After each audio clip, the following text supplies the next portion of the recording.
Hi friends, Moto பிராண்ட்லேருந்து Motorola edge 50 fusion அப்படிங்கிற இந்த மொபைல் ஃபோன் லான்ச் பண்ணியிருக்காங்க. பெரும்பாலும் மோட்டோ பிராண்ட்லேருந்து லான்ச் பண்ணுற மொபைலோட கேமரா அந்தளவுக்கு நல்லா இருக்காது. ஆனால் இந்த ஃபோனோட கேமரா பார்த்திங்க அப்படின்னா வேறு லெவலில் இருக்குது அப்படின்னு சொல்லலாம். நல்ல ஒரு கேமரா உள்ள ஒரு ஸ்மார்ட் ஃபோன் வாங்கணும் அப்படின்னா இந்த வீடியோ பாருங்கள். இந்த வீடியோவில் இந்த மொபைலோட அன்பாக்சிங் மற்றும் முழுமையான விமர்சனம் இந்த வீடியோவில் பார்க்கலாம். வாங்க ஆரம்பிக்கலாம்.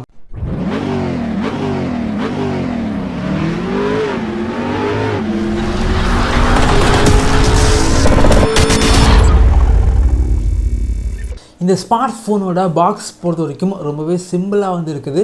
ரொம்ப அட்ராக்டிவாக பாக்ஸ் இல்லை. இந்த ஃபோன் பொறுத்த வரைக்கும் 25,000 ரூபாய் பட்ஜெட் செக்மெண்ட்டுக்கு உள்ளாடி தான் சேல் பண்ணுறாங்க ஃப்ளிப்கார்ட்டில். வாங்கணும் அப்படின்னா இந்த வீடியோக்கு கீழே லிங்க் இருக்கும், கிளிக் பண்ணி வாங்கிக்கோங்க.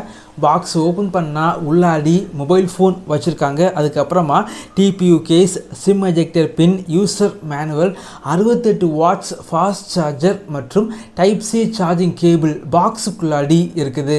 இந்த ஃபோனோட டிசைன் பொறுத்த வரைக்கும் ரொம்ப ராயலாக ரொம்ப ரிச்சாக கிடையாது. இந்த ஃபோனில் பேக்கில் கிளாஸி ஃபினிஷ் கிடையாது. இதன் காரணமாக இந்த மொபைலில் கேஸ் போட்டு தான் யூஸ் பண்ணணும் அப்படின்னு கிடையாது. ஸ்க்ராட்ச் அதிகமாக ஆகாது.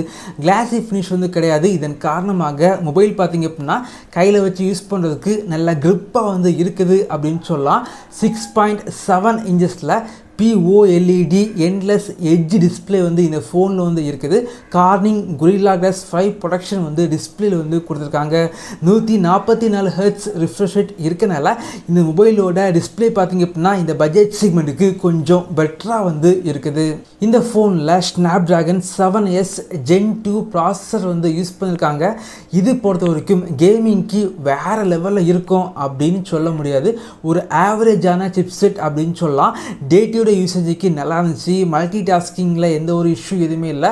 அதிகமான அப்ளிகேஷன் மொபைலில் இன்ஸ்டால் பண்ணால் கூட எந்த ஒரு லேக் எதுவுமே இல்லை. ஆனால் பெரிய பெரிய ஹெவியான கேம் விளையாடும்போது ஹீட்டிங் அந்தளவுக்கு இல்லை. ஆனால் சின்னதாக லேக் இருக்குது அப்படின்னு சொல்லலாம். இந்த ஃபோனுக்கு IP68 அண்டர் வாட்டர் ப்ரொடக்ஷன் இருக்குது. அதாவது 1.5 மீட்டரில் ஃப்ரெஷ்ஷான வாட்டரில் அரை மணிக்கூர் வச்சா கூட மொபைல் டேமேஜ் ஆகாது அப்படின்னு சொல்கிறாங்க. என்னை பொறுத்த வரைக்கும் நீங்கள் அதிகமாக பைக்கில் ட்ராவல் பண்ணுறீங்க, மழை தண்ணி பட்டால் கூட மொபைல் டேமேஜ் ஆகக்கூடாது அப்படின்னா இந்த ஃபோன் பார்த்திங்க அப்படின்னா ஒரு பெஸ்ட்டான சாய்ஸாக இருக்கும். மோட்டோ ஃபோனில் பெரும்பாலும் பிரைட்டான கேமரா எதிர்பார்க்க முடியாது. ஆனால் இந்த ஃபோனில் பிரைட்டான கேமரா கண்டிப்பாக எதிர்பார்க்கலாம். இந்த ஃபோனோட பேக் கேமரா பொறுத்த வரைக்கும் 50 மெகா பிக்சல் கொண்ட மெயின் கேமரா. இதில் சோனி லைட்டியா 700C அப்படிங்கிற சென்சார் யூஸ் பண்ணியிருக்காங்க. அதே போல் 13 மெகா பிக்சல் கொண்ட அல்ட்ரா வைட் சென்சார் பேக்கில் இருக்குது. கேமரா பொறுத்த வரைக்கும் ரொம்ப நல்லா இருந்துச்சு அப்படின்னு சொல்லலாம். பிக்சர்ஸ் எல்லாமே ரொம்ப டீட்டெயில் இருக்குது. அதே போல் பேக் கேமரா யூஸ் பண்ணி வைட் ஆங்கிள் ஃபோட்டோஸ் ஷூட் பண்ணிக்கலாம். அதே போல் பேக் கேமரா யூஸ் பண்ணி 10x ஜூமில் ஃபோட்டோஸ் எடுக்கலாம். ஃபோட்டோ சாம்பிள் எல்லாமே பாருங்கள் ரொம்ப நல்லா இருக்குது அப்படின்னு சொல்லலாம். இந்த ஃபோனோட பேக் கேமராவில் எடுத்த போர்ட்ரேட் ஃபோட்டோஸ் அந்தளவுக்கு நல்லா இல்லை.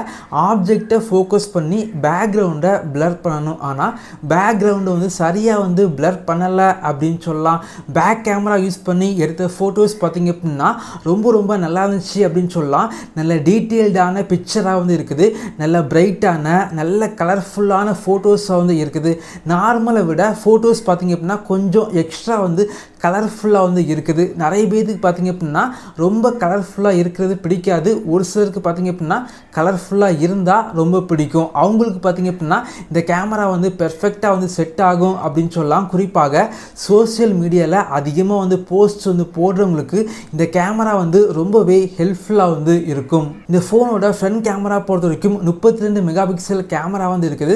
ஃப்ரண்ட் கேமரா ரொம்ப நல்லா இருந்துச்சு அப்படின்னு சொல்லலாம்.